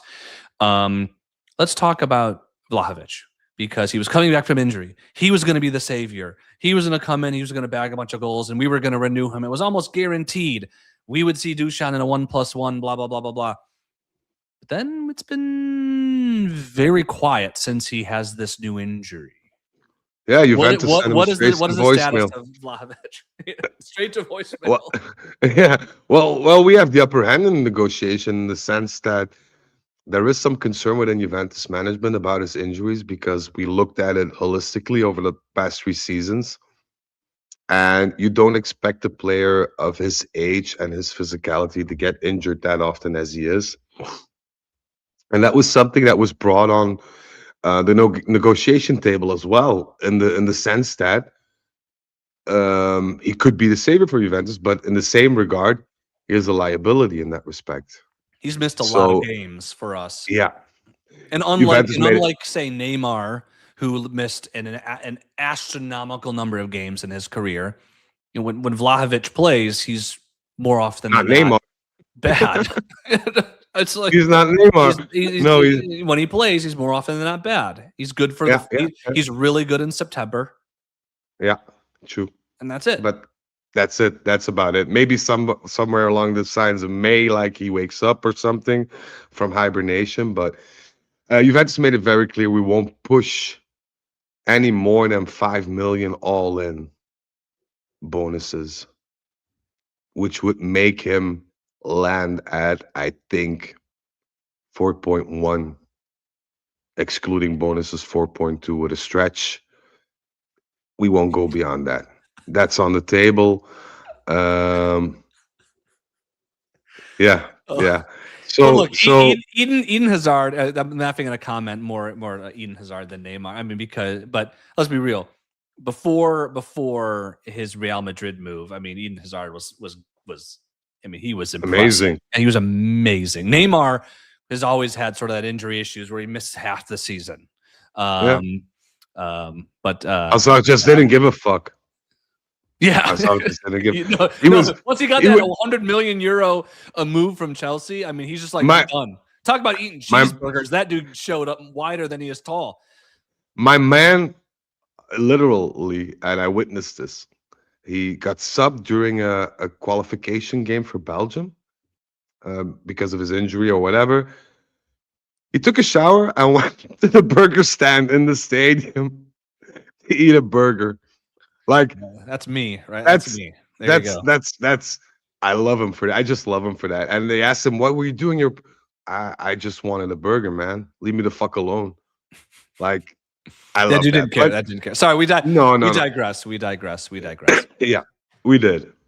As far as burning some of the names along the way, I think it's time for me to burn Senezi's name as well. Oh, really? Yeah, we Because put our we've offer mentioned in. him a lot. We mentioned him a lot. Yeah, but our offer doesn't even come close to the top 4 offers that he received, and he received offers from Chelsea and United, if I'm not mistaken, along other teams. Now you've said he's been more. He's looking for top dollar, and if he's looking for top dollar as opposed to fit or footballing culture, that kind of, then forget about it. And from what I hear, I don't know if it's confirmed or not, but Chelsea's willing to double the amount in salary that we offered him, literally, and we came close to 3.8 or 4, say 4. So Chelsea is willing to go above and beyond 7.5, 8 million. And at that point, I can't blame the guy. Let's be honest with you. You have no affinity with Juventus as a whole. Yeah, no. And you just want to play for another team. Yeah. And you're fine in England, and a top team wants you and offers double. Who am I to say that, shame on him? Let's be honest, get that bag, especially because you're one of the world's top up-and-coming center backs, in my opinion. I think we'll still pull out a move somehow and get something in, but I'm not as optimistic as I was in the past, because in the past we were really onto him. There was a good feeling about him and the communication, and now we're kind of like we've kind of been ghosted in that respect, which is understandable. He can like everything we've said. He can like the offer we sent, and then somebody gives a bigger number that we can't match, and then all of a sudden, that's just life. Osama asks about Muharamovic. We're exploring that, but there is a certain thing that's been holding us back, in the sense that we stand to make more of a financial gain when selling him. You mean Sassuolo sells him? Yeah. Yeah, we don't have a veto or a saying in the transfer price, but of course you don't have to be a scientist to know that we won't push for more than 30, 35. Meaning that we would spend 15 to 17 million to reacquire him. Whereas if you sell him for 45, 50, which is not a stretch, given on the offers that he's received, then you're set to bring in 25, 26. And Inter is very keen on him. We're trying to avoid that. That's why we're pulling out this disturbance move to check what their offer will be, and if we deem it reasonable to match that and get a 50% discount, then we'll go for it. If it's an offer that's completely, you know, out of the market in terms of realistic expectations, and we stand to make a lot of money from it, then we'll just, get it, let it go through. So our good Austrian friend Mitch wants to now burn Bernardo Silva. He wants to Uh, burn Bernardo Silva. well, that's what he says. He says all these so-called close ones next burn Bernardo Silva. So what is the update on the city captain? We're pushing very, very ferociously for Bernardo Silva. I'll even say more. We've had 2 conference meetings with Mendes the last week. I think, and this is a different scenario than Senesi, right? I think a la Modric going to Milan. I think what Bernardo Silva is looking for, and correct me if I'm wrong, I mean, he obviously wants a competitive team. He probably, unlike Modric when Milan isn't playing in Europe, I think he wants a team that's playing in Europe. But I think at this stage of his career, he's looking for a good fit, not necessarily a big bag like Senesi, No, right? no. There are 3 things that Bernardo Silva deems priority. The first is a competitive team, not an instant team, but a team that can grow and get better, and can, you know, what's the word for it, to have some sort of a peak moment where they're working for, where he's a part Yeah. of that project that gets Juventus back to top tier European football. Because one of those things That is that he wants a multi-year contract, right? He's not looking for Yeah, some that 1 that year. He's no, looking for no, 2, 3 no. years, right? He wants 3 he years, wants I 3 years, and we are the only team that are offering that at this point. A bit lower on salary as opposed to Barcelona, You'd but the expect. length is longer, which he also likes, which plays, to our favor, because the maybe the most important thing is for him to have a steady place for him and his family. He doesn't want this over the top Hollywood-esque or Saudi Arabian, worshipping cult around him like you'd have at Napoli, or if you go to Al Hilal for big money, or to Turkey. He doesn't want that. He wants peace of mind. He wants a city where he can, have a family life as well. That's very important to him. And let's be And real. I mean, Torino, like relative to just the Italian yeah, cities of like Rome or Milan. I mean, the most chilled Torino place. Yeah, is yeah. yeah, yeah. And Mendes also said that to him, because Mendes has frequented Torino a bunch of times with all the deals, and he Yeah. said, if you want a good qualitative family life to be held in public, then there's no better place than Torino. So, in terms of us competing for his signature, we're at the very top of it. And I I, think, we need that last push now.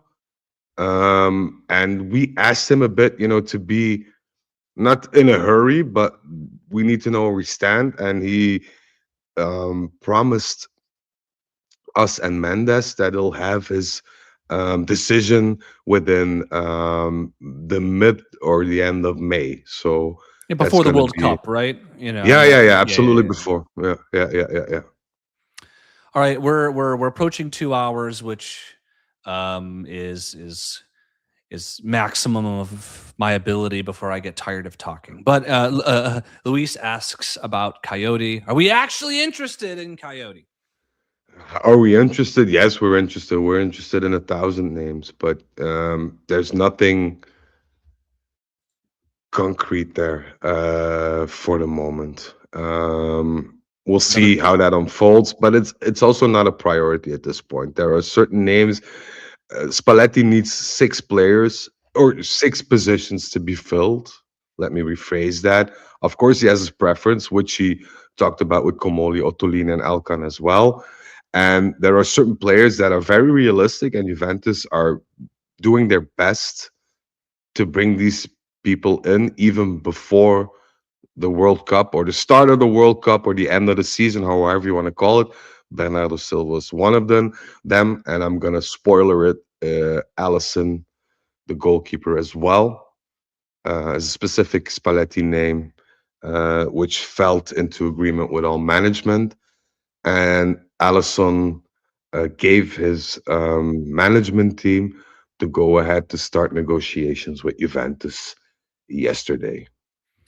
And what kind of deal would that be? Is he also looking for a 3-year deal or something like Uh, that? we made it very clear that a 3-year deal was not going to happen. We botched it down to two, plus an option that we can trigger for the third. So it's kind of, meet me halfway here. And he said that's fine with me. At So 33, I mean, he has an injury history, but at 33, that's not for a goalkeeper. he's That's not you know ancient. You know, a 33 year old outfield player, depending on their fitness, you could say he's done. But a goalkeeper, 33, you still have legitimate years, a few years left. yeah, So I mean, yeah. even a 3-year contract, I, if his I, injury history was better, would be fine by me. Oh, Mohammed asks a good question about Allison, because earlier this year he did extend his contract with yeah, Liverpool. yeah. But I mean, Liverpool, it's one of these things where, as an older player, where they can renew him and they can let him go. It's probably It wasn't. we're not thinking that we're gonna need to give It this big was old a transfer fee, no, right? no, no. Yeah. It was a clause that was triggered. It was an automatic clause that Liverpool could just trigger without, him agreeing on that. There was no negotiation involved or whatever. But in that clause, it also states that he could leave Liverpool for a fixed fee. So Do it's we know not what that is? Liverpool. No, no. And it's Okay. not Liverpool coming out the woodwork saying, oh, but we renewed, so we need 50 mil. You're willing to Yeah. pay 50 for Karnaseki. So that's not going to happen. It was a unilateral clause that was triggered, but also gave him the option to negotiate with other teams. And if they deem that fee that's set on worthy to be paid for that inconvenience, then, things could happen very quickly.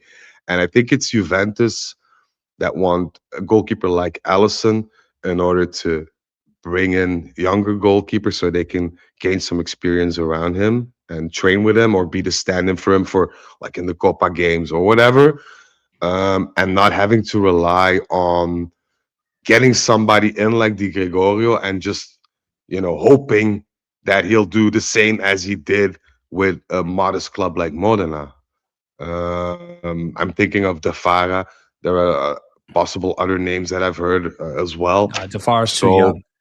But yeah, credit Mitch and Kalo Star, who also replied almost immediately in chat that Allison's extension was not a contract extension. It was it was sort of a trigger within thanks, his guys. contract. Yeah, Credit yeah, to yeah. y'all. We cannot leave this call without you mentioning a name who's been mentioned throughout this entire almost 2 hours. Lewandowski. Yeah, he's one of the. Is good as our good friend Robert coming to Torino. A week ago, I'd said no. Today, I'm saying the three names that Juventus have been actively targeting in every sense of the word the last week were Allison, Bernardo Silva, and Lewandowski. These are the three players that they want to bring in to have that experience cemented within the team, even before fixing these minor details, so to speak, if you know what I mean. This is the base that they want to build the rest of the team around, especially Kenan, McKennie. So these are the three that we are targeting. So I'd assume that they're high on the priority list because it would make no sense for Juventus to waste time and money on trying to bring them in. And I could say the same for Lewandowski, as I said for Bernardo Silva and Allison. He's also given his availability. He's very charmed by Juventus, by the project, and by Kenan. He really wants to play alongside Kenan. He thinks he's one of the best up and coming players in the world. And Lewandowski is a guy that, sees himself as a mentor in a lot of things within the locker room, but also on the pitch. So that's something that he very likes. And from what I could tell, this is not from my official source, but it's something my source heard, through the grapevine. But I'm just gonna spill it out.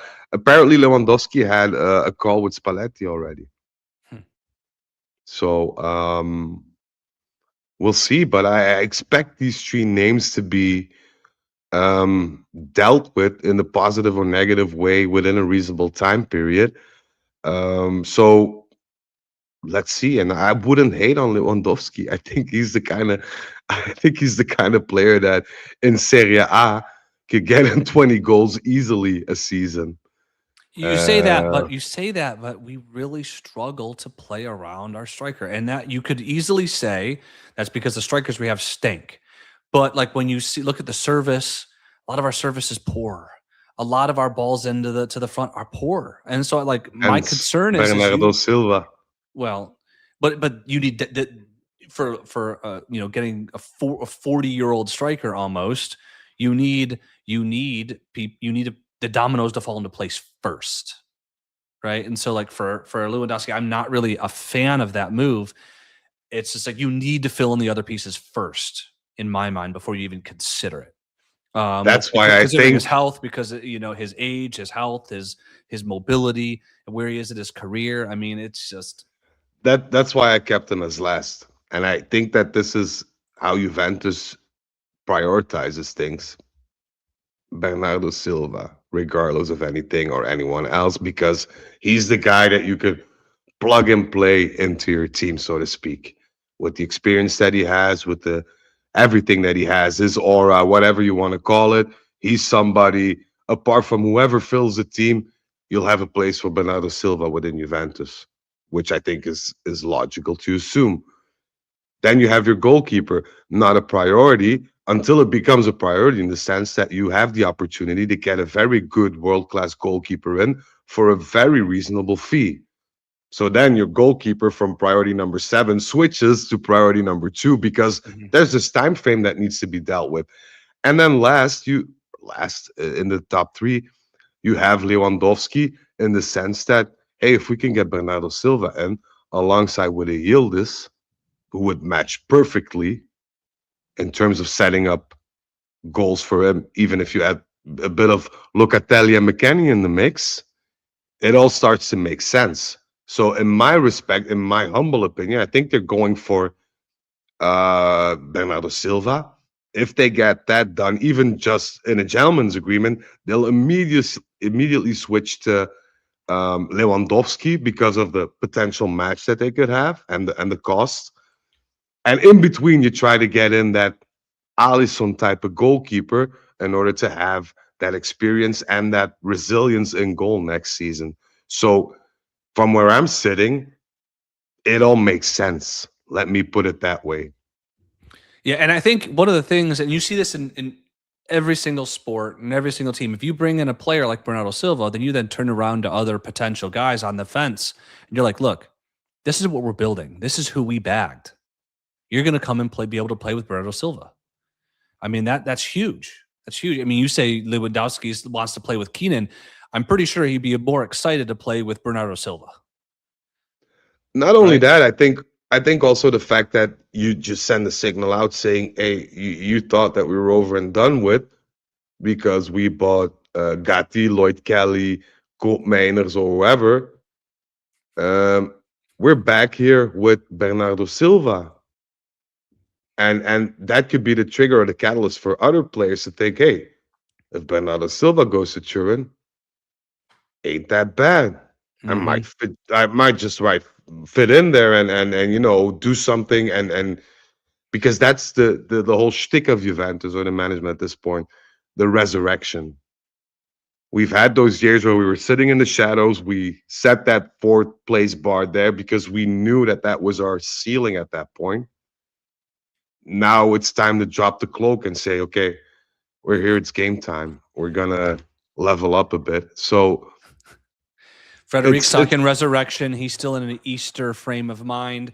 But I think we've given a little taste as to what you can expect in episodes of The Scoop that we will be doing. We went to do one this week, and we will try to do one soon. I think we do these sort of periodically and outside of transfer windows, and we'll be looking to do one again soon where we kind of go through the big lists that Frederic was rushing to. But we can't do it here. We are 2 hours in, and we want to thank each and every one of you who've been with us live. Obviously, everyone tuning in after the fact, that doesn't mean we appreciate you less.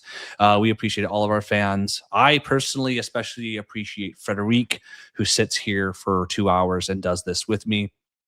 And I appreciate you. For everyone, again, I guess if you haven't liked, subscribed, 5-starred, and all of these sort, please do that. That does help us out. We are planning. I'm sorry, I have to interrupt. Go right ahead. I just got a text message. It is very likely that tomorrow we'll have a meeting between Alisson's management and Juventus management, and it could be a decisive one already, in the sense that Alisson said, "I want a Juve move."